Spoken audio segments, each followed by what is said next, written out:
Hello, church. Welcome to today's daily devotion. My name is Henry Loke. This is God's Feeding Station. It's an honor and a privilege to be with you again today as we continue in Letty Kalman's Streams in the Desert. Today comes from Romans 4:17. God calleth those things which be not as though they were. What does that mean? Why Abraham did this thing? He dared to believe God. It seemed an impossibility at his age that Abraham should become the father of a child. It looked incredible, and yet God called him a father of many nations before there was a sign of a child. And so Abraham called himself father because God called him so. That is faith. It is to believe and assert what God says. Faith steps on seeming void and finds the rock beneath. Only say you have what God says you have, and he will make good to you all you believe. Only it must be real faith. All there is in you must go over in that act of faith to God. From Crumbs. Be willing to live by believing and neither think nor desire to live in any other way.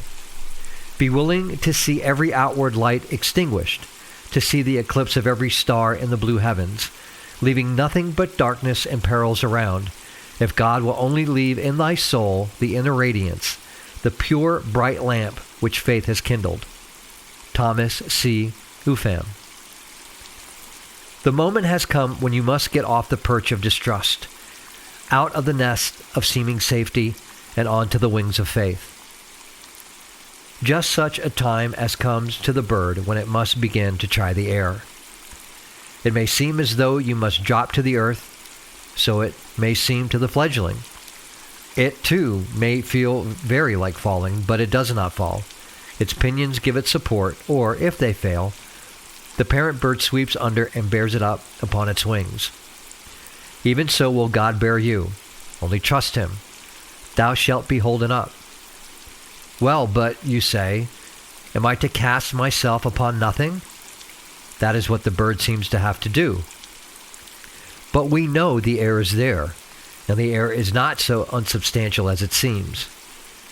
And you know the promises of God are there, and they are not unsubstantial at all. But it seems an unlikely thing to come about that my poor, weak soul should be girded with such strength. Has God said it shall?